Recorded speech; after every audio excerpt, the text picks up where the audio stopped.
Welcome back. I'm Representative Emily Gise, representing House District 90, South Oklahoma City. I have a very special guest with me today. It's my constituent, Mr. Gerald Brand, who I've had the immense pleasure of working on some legislation with him.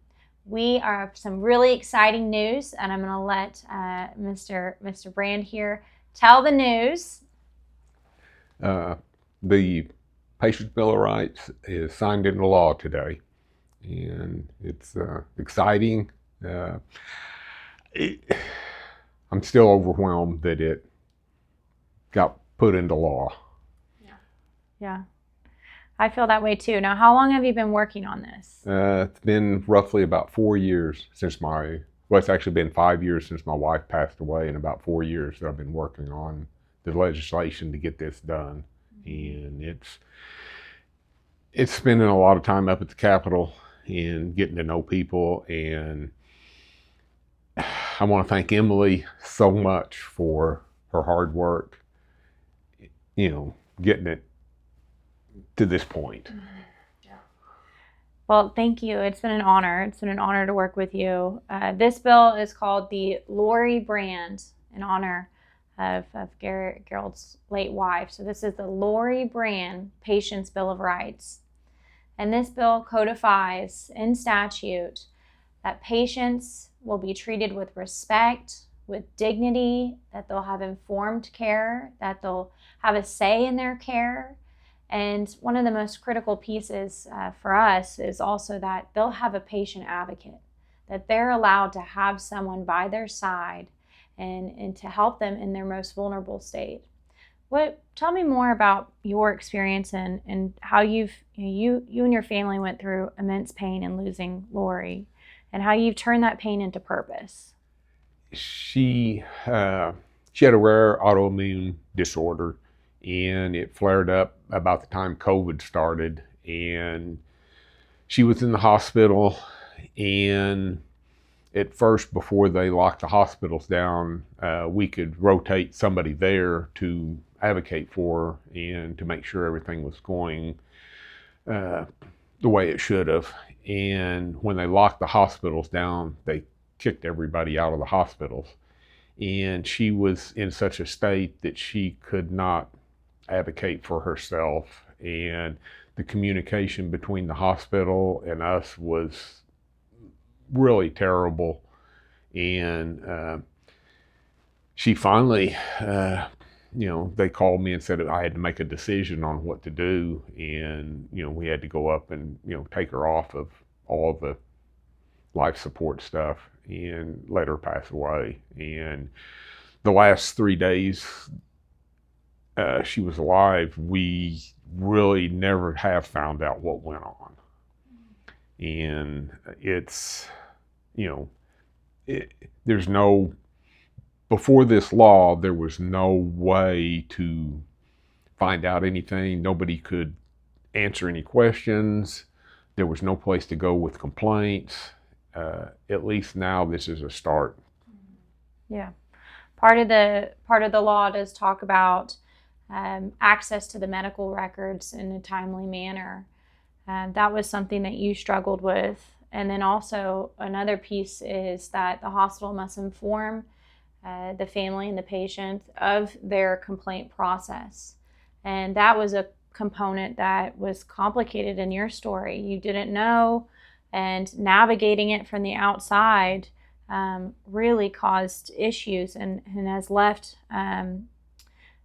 holes in this situation. And so we don't want any other family to go through what the Brand family has been through. Since running this bill, I've had hundreds of other people reach out to me who also lost their loved one, and they did not have an advocate by their side, and their loved one passed away by themselves. And so this is something that I've seen, and I'm so proud. This is my constituent, so I'm honored to get to serve with you. This is how it's supposed to be. He went through something difficult. He had an idea. He came to his representative. He worked with my predecessor, John Eccles, and then I came along and I got to work on it, and we went through several variations of the bill. and worked it through the House, worked it through the Senate, went to the governor's desk, and now it's law. So this is how the process is supposed to be. So tell me from your perspective, because you did a lot of what I consider it's lobbying in a way. You came up here and you worked the bill. Tell me about that experience for you. Over four-year period of time, you've learned, or at least I learned, that you have to go around and talk to people, explain what you're trying to do, gain people's trust that you're trying to actually do good, that there's a good reason for what you're doing. Just getting to know people, people trust you. You're not. It's just a lot of time you have to spend up here, and telling your story. Yeah, telling the story and what it means. Yeah, why I'm trying to do it, gathering the information of why we need the bill. That was one of the things that really opened a lot of eyes when you show all the avenues I went to try to find out,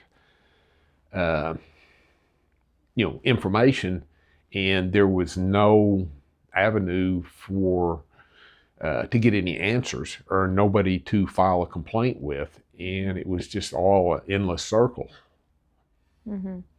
Yeah, so when you came up here, and of course I'm working the bill as the House author, and then we had a fantastic Senate author, Senator Kelly Hines. So between the two of us, we are working the bill, but also Gerald would come up here and he would do what I would call constituent lobbying. And so I encourage all of the people of House District 90 who I represent, if you have an idea or a problem, please come to me.